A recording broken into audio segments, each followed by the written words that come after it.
Hello my friends, so a quick video. If you have pains going down the legs, this stretch is worth looking at.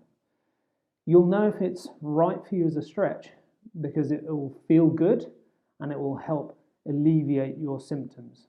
The symptoms won't necessarily go away, but they'll get better. So as an example, if you had pains all the way down to the foot, you do this stretch a couple of times and the pain starts to work away from the foot, so it's coming back to source. So that's the easy thing. Well, get into the position, give it a little stretch. You don't have to hold it for that long. A good few nice relaxing breaths whilst you're in the stretch. If it feels good and your symptoms decrease, this is good for you. If it doesn't feel good and your symptoms don't decrease, then don't even bother. It's just not worth your time.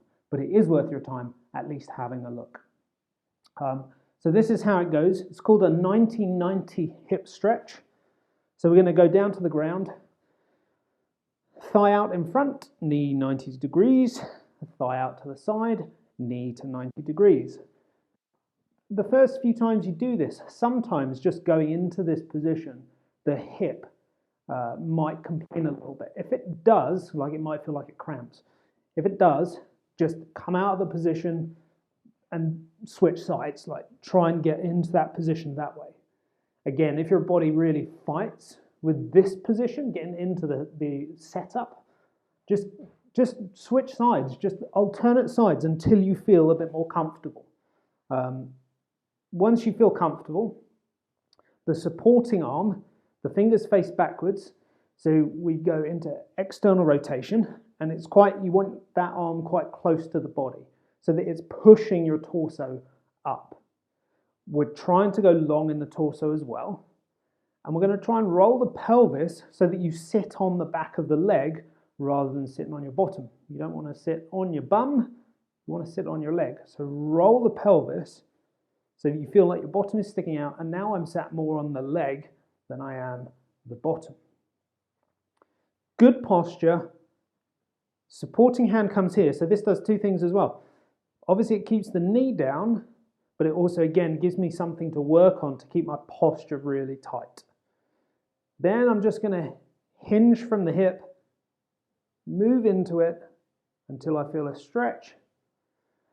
Once I feel a stretch, I'm just going to breathe on that point.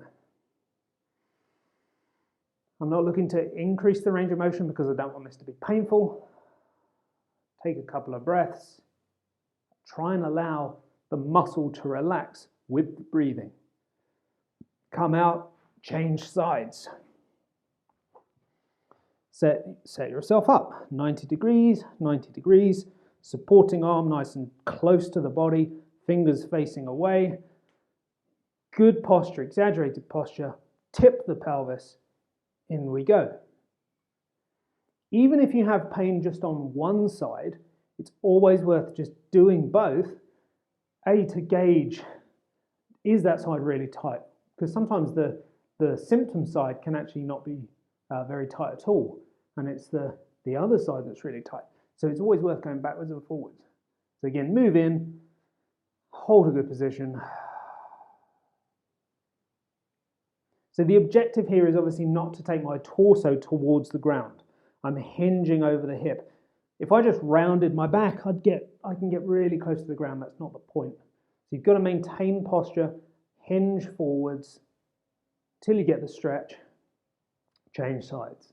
I would change sides 2, 3, 4, 5 times, depending on how you find this. And again, each time, just take a couple of breaths, breathe out, relax, try and allow those muscles to relax. If it feels good, it's a stretch for you. If the symptoms decrease, it's definitely a stretch for you, and then you can do it. You can do that multiple times during the day, not a problem. So have a go on that, guy. I really like it as a stretch. See if it works for you, see if it's effective. Until next time, keep yourselves healthy. Try and find some fun things to do in life. Keep yourself hydrated. Get as much sleep as you can, and be happy.